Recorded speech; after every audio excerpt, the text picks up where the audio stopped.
guys, como vocês estão? I'm Teacher Paula Fabrícia, sua professora de inglês, aqui no Minha Escola na TV.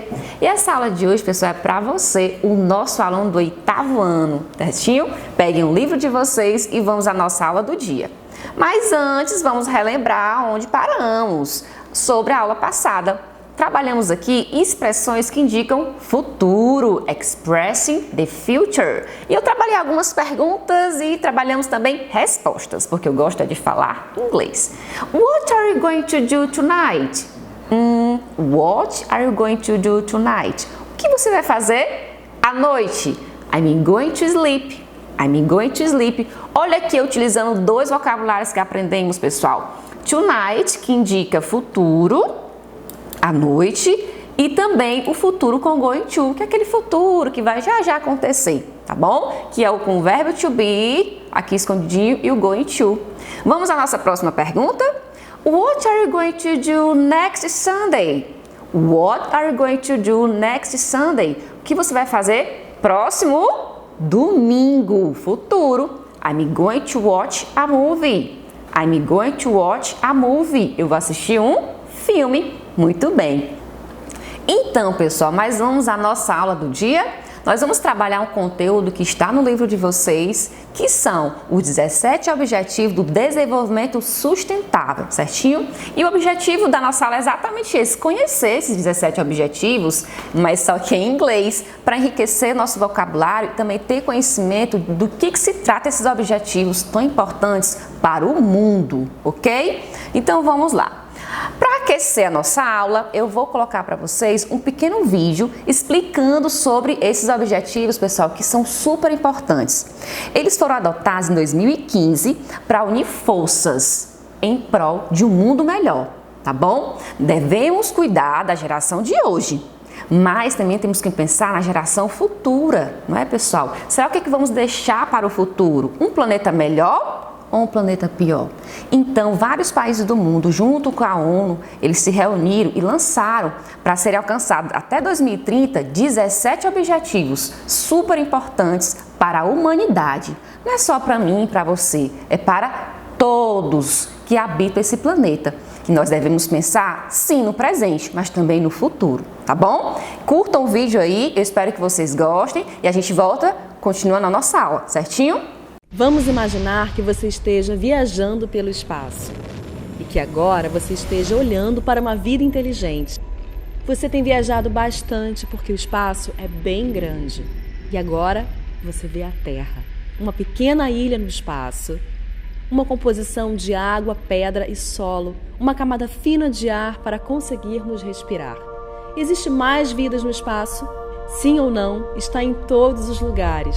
Se você pensar, nós precisamos basicamente das mesmas coisas: água fresca, ar limpo e comida saudável. A boa notícia é que a Terra tem tudo isso para todos nós. A má notícia é que nós encontramos alguns problemas no caminho. O primeiro é a mudança climática. O jeito que vivemos na Terra hoje está danificando muitas coisas que precisamos para viver. Os combustíveis que nós queimamos estão contaminando a atmosfera. Nós estamos esgotando nossas fontes de água potável. Tudo isso está mudando o clima. O segundo problema é a desigualdade. Algumas pessoas na Terra têm muito mais do que precisam e a maioria não tem o suficiente.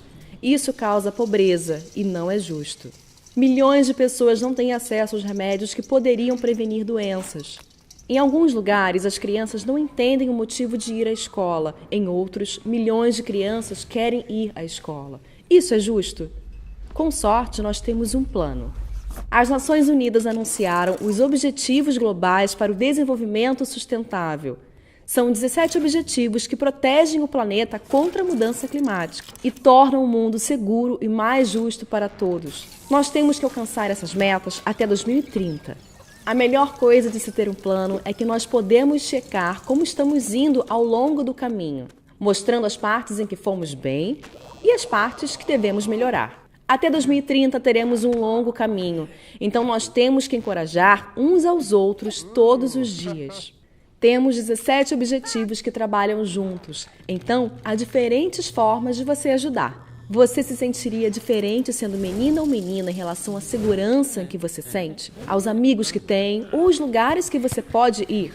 E se achássemos uma nova forma de transformar a água em limpa e potável? E se pudéssemos reciclar todo o nosso lixo? O que mais poderíamos mudar? Nós todos vivemos na Terra e nós dependemos da Terra para viver. Nós temos diferentes culturas, nós temos um só planeta e devemos tomar conta disso tudo e uns dos outros e compartilhar o que nós temos de forma igualitária e sustentável. Tudo o que precisamos está bem aqui. Algum dia nós encontraremos vida inteligente em outros planetas. Enquanto isso, vamos ver o quanto de inteligente podemos fazer para todos nós na Terra. Só lembrando. Então, vocês gostaram do vídeo? Deu para entender melhor quais são esses 17 objetivos e por que eles são tão importantes? Muito bem. Então, vamos continuar. Olha, essa imagem aqui é do livro de vocês. Observe que está tudo em inglês, mas como você foi aí, eu coloquei esse vídeo em português, vocês agora têm muito conhecimento sobre esse assunto. Quando você pega o material em inglês, fica tudo melhor, tá bom? Então, pessoal, é importante você ter isso em mente. Mas eu coloquei aqui uma outra imagem para ficar maior e melhor para vocês observarem esses 17 objetivos. Como eles são importantes, não é, pessoal?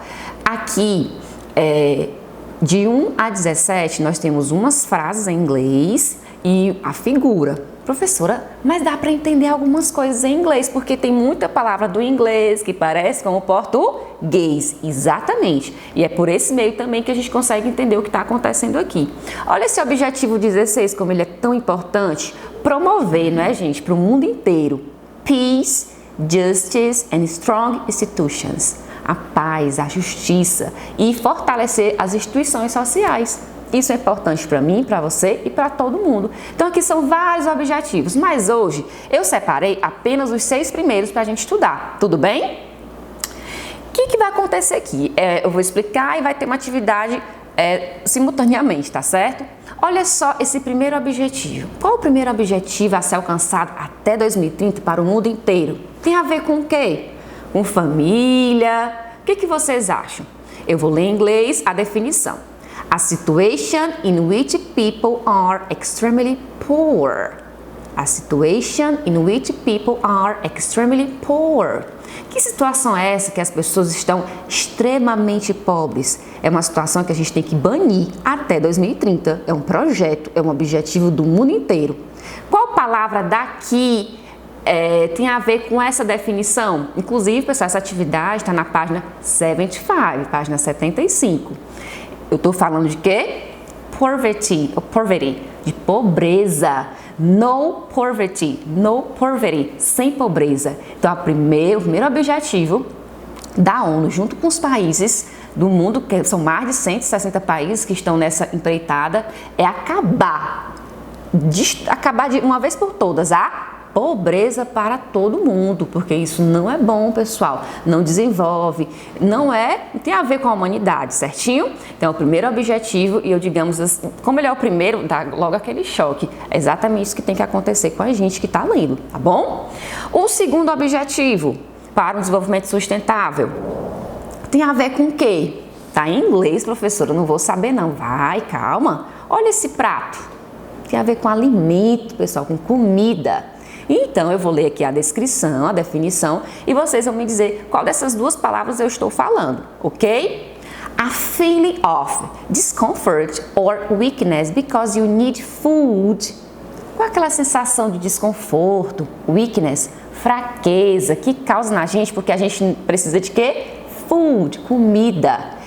O que o segundo objetivo tem a ver? Tem a ver com a fome. Zero hunger. Eles querem o que? Acabar hunger, com a fome. Exatamente. Não só para o meu país, mas para todos os países do mundo. É o segundo objetivo para o desenvolvimento sustentável.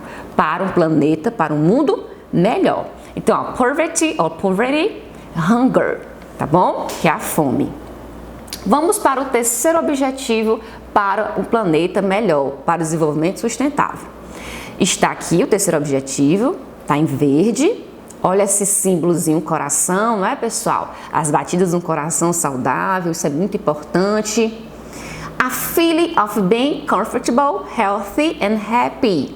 Que sensação é essa de conforto, de saúde, de happy, de alegria de ser feliz. Eu estou falando de qual dessas palavras aqui?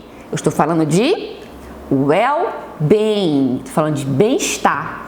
O bem-estar, uma pessoa saudável, uma pessoa feliz, ela deve existir. A gente tem que promover isso para a nossa família e para as pessoas que convivem com a gente e para o planeta inteiro. Quem não gostaria de viver numa situação confortável e saudável? Todos, pessoal. Mas a gente sabe que muitas pessoas no mundo inteiro não vivem nessa situação. E é por isso que é um dos objetivos para o desenvolvimento sustentável, tá certo? Então, o well-being tem a ver com bem-estar. Isso é muito importante para termos uma vida melhor. O quarto objetivo, qual seria? Tem a ver com o quê, hein, gente? Com education, com educação. A educação é importante para o desenvolvimento do planeta, um bom desenvolvimento da nossa família, do nosso país, da nossa cidade, super importante, tá bom? Então aqui ele quer educação de quality, de qualidade para todos. Então aqui a palavra-chave é education, the action or process of teach someone, especially in school, college or university. Então esse processo, essa ação de ensinar alguém, especialmente em escolas, universidade, faculdade, tá bom? Esse azinho aqui tem que ficar pertinho de school, certinho? No próximo slide eu ajeito. Então, education é uma palavra super importante. E educação não é qualquer educação não, é educação de qualidade, que é que procuramos promover aqui no projeto Minha Escola na TV, para você, o nosso aluno de Parnaíba. Vamos lá para o quinto objetivo, que é tão importante quanto os outros, Gender Equality, igualdade de gênero. Pessoal, isso tem a ver com o quê? Mulheres e homens são iguais em direitos e deveres, tá certo? Ah, porque é homem ganha mais do que a mulher. Não, não pode acontecer mais isso. Então, o quinto objetivo do milênio é promover essa igualdade entre homens e mulheres em seus direitos e em seus deveres. Achieve gender equality and empower all women and girls. Empoderar as meninas, as mulheres a trabalharem, assim como homens também trabalham, tá bom? Então, esse é um dos objetivos e tem a ver com equality, com igualdade. Muito bem. O próximo objetivo tem a ver com o que, gente, hein? E pessoa? Água. Eu conheço essa palavra, professor. Water. Water é água. É importante a água? É. Mas aqui tem a ver com algo maior, digamos assim, não é? Sanitation. Que palavra é essa? Eu vou ler aqui a definição. Vocês vão dizer qual dessas 3 palavras tem a ver com essa minha definição, tá bom? The protection of public health by treating water and remove waste and dirty. Dirty, sujeira, né, pessoal? Então, o que está falando aqui, pessoal? Vocês sabem que é muito importante a sanitation. O que seria isso? Saneamento. O que é saneamento básico para vocês? Você entra no seu bairro, aí tem um monte de lama na rua, água, aquela bagunça. Isso aí não é saneamento básico, na verdade é o contrário. O saneamento básico, pessoal, é você ter esgoto na sua casa organizado. Isso promove a qualidade de vida para as pessoas da nossa cidade e para o planeta. Infelizmente aqui no Brasil é um dos países que o saneamento básico, o número é bem horrível. A gente está pecando muito nisso, a gente precisa melhorar, porque isso melhora a qualidade de vida das pessoas. Então eu estou falando de sanitation, de saneamento básico para o mundo inteiro. O 6º objetivo do milênio é isso, proteger. A gente protege a saúde pública quando a gente tem um saneamento básico, ok. Sem isso a gente não consegue ter saúde, ter uma boa qualidade de vida para a gente e para a nossa família, tá bom? Então, esses foram os 6 objetivos que eu separei. Vocês observaram que tem muita palavra em inglês, mas que a gente consegue identificar cada uma delas com a ajuda da figura, com a ajuda das palavras cognatas que parecem com o português e com a ajuda do nosso conhecimento prévio, aquela bagagem cultural que nós acabamos de enriquecer com aquele vídeo lá no começo da nossa aula. Eu espero que vocês tenham gostado da nossa aula de hoje e eu vejo vocês na nossa próxima aula. Mas antes, eu quero deixar uma frase do Kofi Annan. É um cara que ele foi já presidente da ONU, é um cara muito importante, ele já faleceu em 2018. E ele, pessoal, ganhou o Prêmio Nobel da Paz. Olha o que ele fala pra gente. We may have different religions, different languages, different colored skin, but we all belong to one human race. Nós podemos ter religiões diferentes, idiomas diferentes, cor da pele diferente, mas nós pertencemos à raça humana. Estudem sobre Kofi Annan, ele é bem interessante a história dele e eu vejo vocês na nossa próxima aula. See you!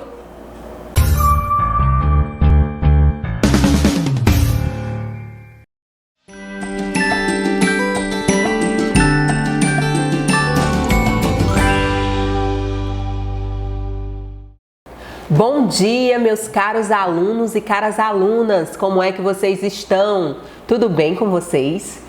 Pessoal, chegamos finalmente à nossa aula de número 13. Aula essa que foi pensada e planejada para você, meu aluno do 7º ano, como também para você, meu aluno da Educação de Jovens e Adultos. Nas últimas aulas, a gente estava fazendo uma viagem pelas diversas regiões aqui existentes do nosso país. Já passamos pela região norte, pela região nordeste, pela região sudeste e finalmente hoje chegamos à região sul.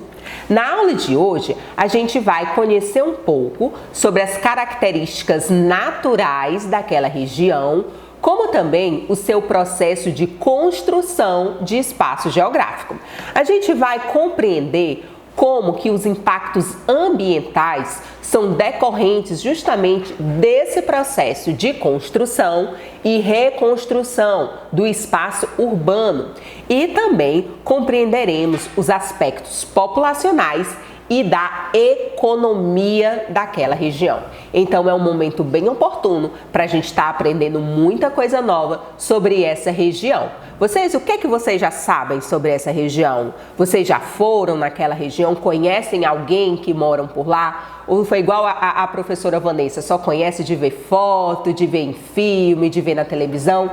É uma região, né, fisicamente bem distante aqui no Nordeste, mas eu tenho certeza que a gente vai aprender muita coisa sobre isso na aula de hoje. Então, se você está aí com o seu livro didático, pode colocar aí na página certinha que a gente vai começar essa viagem agora. Vamos lá? Então, como eu sempre trago aqui para vocês, a gente começa com os conceitos. Percebam aqui essa ilustração, né? Que inclusive não é uma ilustração que tem no livro didático, mas eu tenho certeza que ela vai, né, contribuir de forma bem grande na nossa aula. Aqui a gente tem todo o mapa brasileiro com a divisão regional. Olha aqui as regiões que a gente já estudou. Região Norte aqui de verde, a Nordeste de azul, a Sudeste de vermelho e mais de roxo aqui embaixo a região Sul, que é o nosso alvo de hoje. Percebam, a região Sul ela é constituída de 3 estados, o Paraná, mais aqui nessa parte superior, bem aqui no meio nós temos Santa Catarina e como o próprio nome já remete aqui no extremo sul, o estado do Rio Grande do Sul. Paraná tem como capital Curitiba, Santa Catarina tem como capital Florianópolis e mais aqui no Rio Grande do Sul nós temos Porto Alegre como capital daquele estado, certinho? Então percebam, né? Quando a gente compara a extensão territorial, a gente percebe que é a região, né, de menor porte, isso territorialmente, né? Mas toda a grandeza da região sul é algo que chama a atenção aos olhos de todo o país. Vamos conhecer quais são essas peculiaridades? Olha só. Das regiões do Brasil, a região sul, que é justamente, né, aquilo que a gente está estudando hoje, é a que apresenta uma menor área territorial. E por incrível que pareça, gente, é a segunda em densidade demográfica, com aproximadamente 51,4 habitantes por quilômetros quadrados. Certinho? Só para vocês terem uma ideia, segundo estimativas de 1º de julho de 2017, os seus estados somavam, os 3 estados, certo, gente? Não é somente de um estado, não. 29.644.984 habitantes. Então é um número, né, bem grande de pessoas que estão, né, distribuídos ali por um total de 576.784 quilômetros quadrados. Como o dado que a gente está mostrando, né, é a região que possui a segunda maior densidade demográfica e ficando apenas atrás da região sudeste, que como a gente já viu lá quando estudou a região sudeste, é a região que apresenta essa maior densidade demográfica. Só para vocês terem uma noção, em meados do século XVIII, essa região revelava um povoamento ainda escasso. Isso mesmo, no século XVIII, esse povoamento, ele não era tão grande como a gente vê hoje, já no século XXI, e começou a crescer lá no século XX. E ele também se encontrava, pessoal, bastante disperso, espalhado por todo aquele território. Só foi a partir da segunda metade do século XIX, como está representado aqui na ilustração para vocês e tem no livro didático também, a região passou a receber fluxos migratórios, principalmente de alguns povos, como os portugueses, italianos, alemães e poloneses. Esses povos, eles acabaram contribuindo para o povoamento daquela região e, além do povoamento, principalmente para o desenvolvimento econômico. Por isso que quando a gente for ver as imagens da região sul, né, muitas pessoas, inclusive aqui do Nordeste, quando fazem uma viagem para a região sul, elas trazem esse depoimento: nossa, parece um outro país.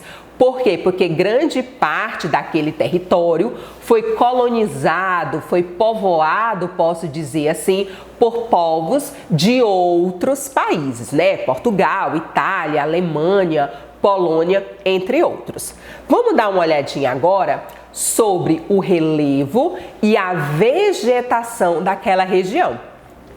E já vou logo adiantando para vocês que é algo que é bem diferente aqui, quando a gente vai comparar aqui com a nossa região do Nordeste.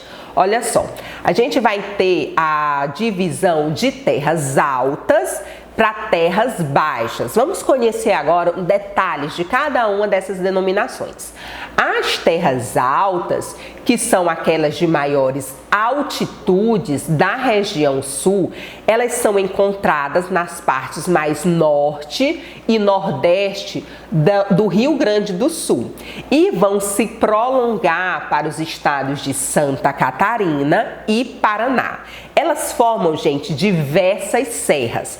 Entre elas, nós temos duas principais, que é a Serra do Mar e a Serra Geral. São as únicas, professora? Não, não são. No entanto, são aquelas que mais se destacam e são aquelas também que o livro didático de vocês colocam em evidência.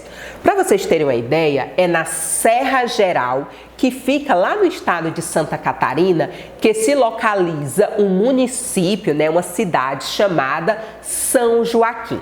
Esse município, gente, ele fica a 1.354 metros de altitude. E professora, por que você está dizendo isso?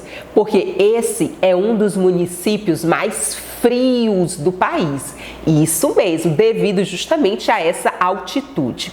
Por conta dessa altitude bem elevada e por estar sujeitos às incursões das massas polar atlântica fria, lá, gente, nesse município já foi registrada uma temperatura de menos 10 graus. Então, gente, quando a gente compara aqui com o Piauí, com o Nordeste, é algo bem frio. Inclusive é algo, gente, até corriqueiro, a queda de neve naquela região. Então, muita gente diz, no Brasil não neva. Neva sim, mas lá na região sul, até mesmo porque é numa área diferente das regiões tropicais. Um exemplo disso é o que acontece lá na cidade de São Joaquim, que inclusive lá no nosso livro didático tem até umas imagens bem bacanas para vocês darem uma olhada. Falei das terras altas e agora eu vou trazer um pouco para vocês sobre essas terras baixas, que são encontradas ao longo de todo o litoral. Onde ela se espalha, elas vão formar o quê? Planícies litorâneas ou costeiras, né? Nesses pontos, nessas terras baixas, nessas planícies, a gente vai se deparar com importantes cidades turísticas, isso mesmo. E uma delas, eu gosto sempre de citar para vocês, uma cidadezinha chamada Balneário Camboriú, que fica lá em Santa Catarina, certo?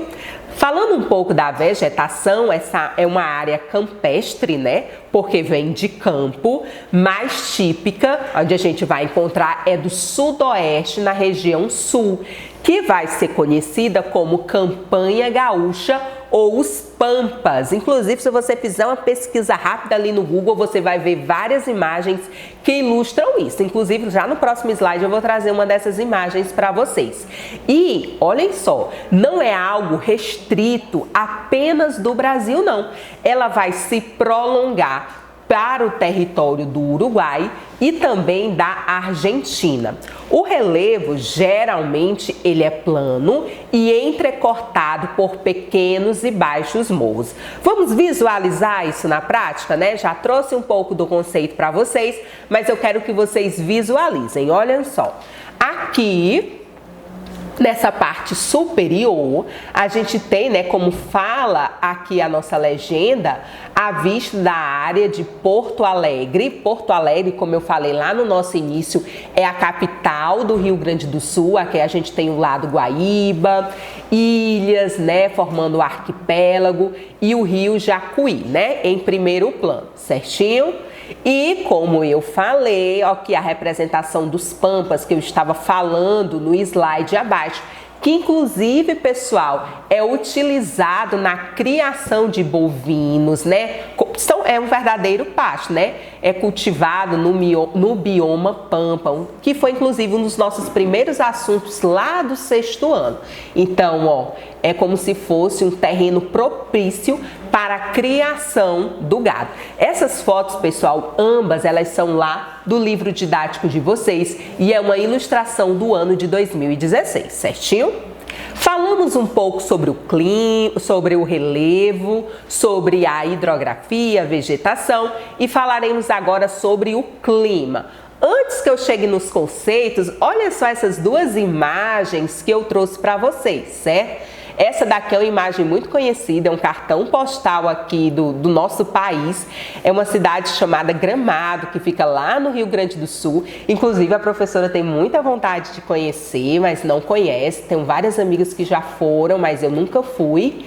E aqui embaixo a gente tem também, ó, a presença da neve nessas duas imagens, certo? E aí a gente vai entender, nossa, como é que o nosso país, a gente aprendeu que ele está situado numa região tropical e tem a presença de neve. Vamos entender como é que funciona isso daí direitinho? Olha só.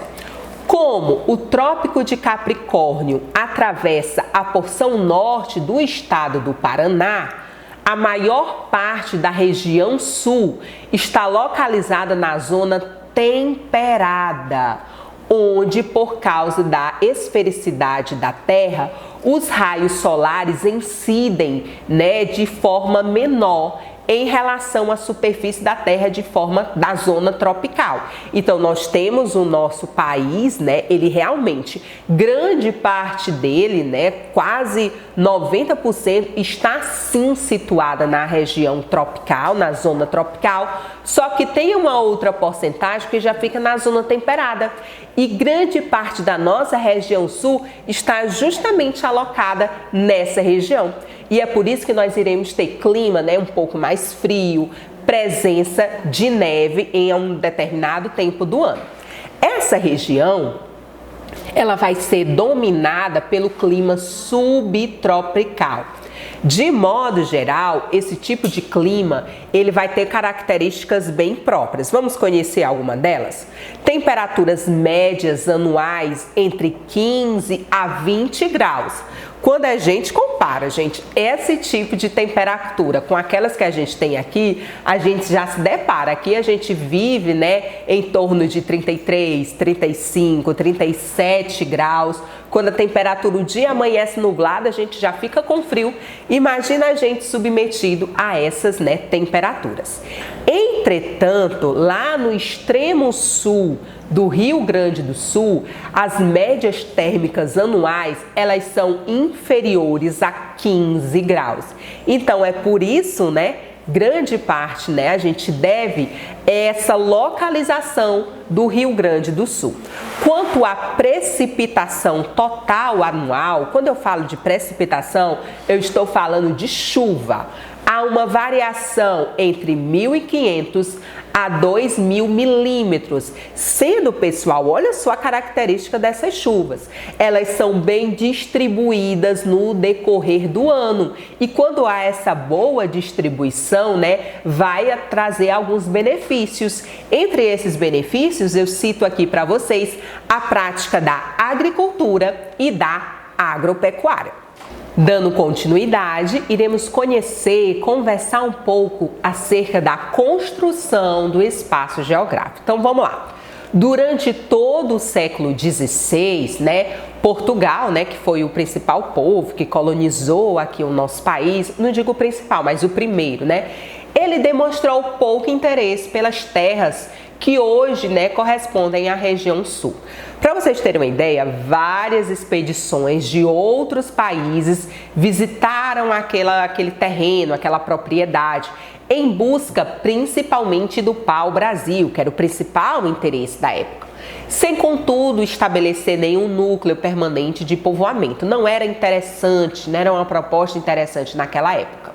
Entre os séculos, melhor dizendo, 17 e 18, houve a necessidade, né, do trabalho, exportação, manejo do couro e da carne para a região das Minas Gerais, que é o que estava em ascensão, a época da mineração.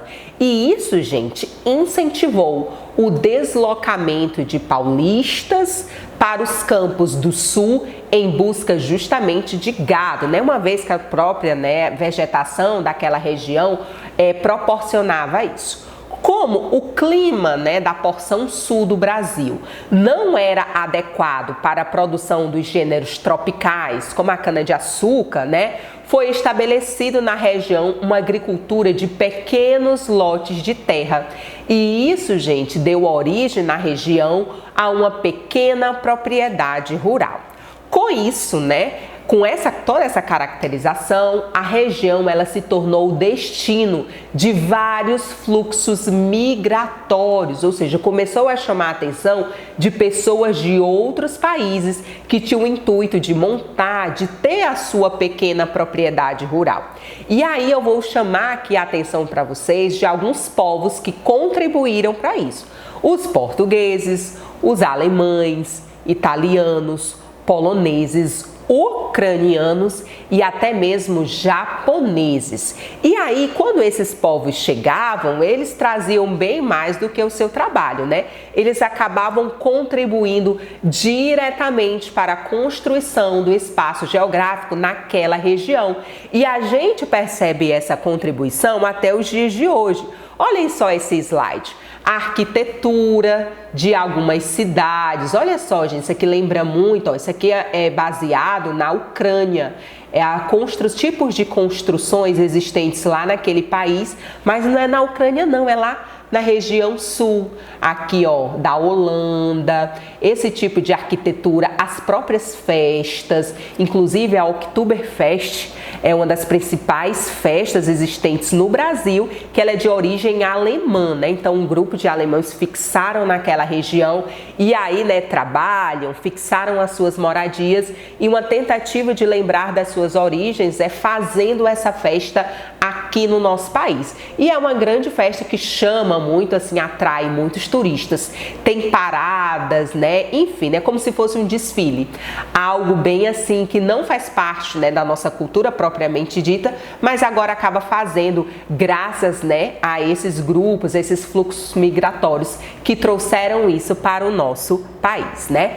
Percebam essa diversidade, essa variedade cultural existente lá na região sul.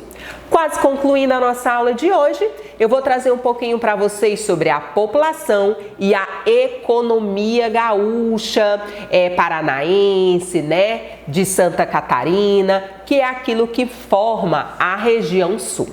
Entre as regiões brasileiras, a região sul vai ser justamente aquela que apresenta uma menor área territorial e um menor número de estados. Daí a gente já falou lá no início da aula. Dos 3 estados que compõem o Rio Grande do Sul é aquele que vai ter uma maior área territorial. E também vai ser aquele que vai ter uma maior população absoluta. Das capitais dos estados da região sul, a mais populosa é Curitiba, que é a capital do Paraná, que com Porto Alegre, capital do Rio Grande do Sul, é uma das metrópoles daquela região. Já Florianópolis, né, classificada pelo IBGE como uma capital regional, uma cidade muito importante, né, que tinha quase meio milhão de habitantes em 1º de julho de 2017. Contudo, gente, ela não é a cidade mais populosa.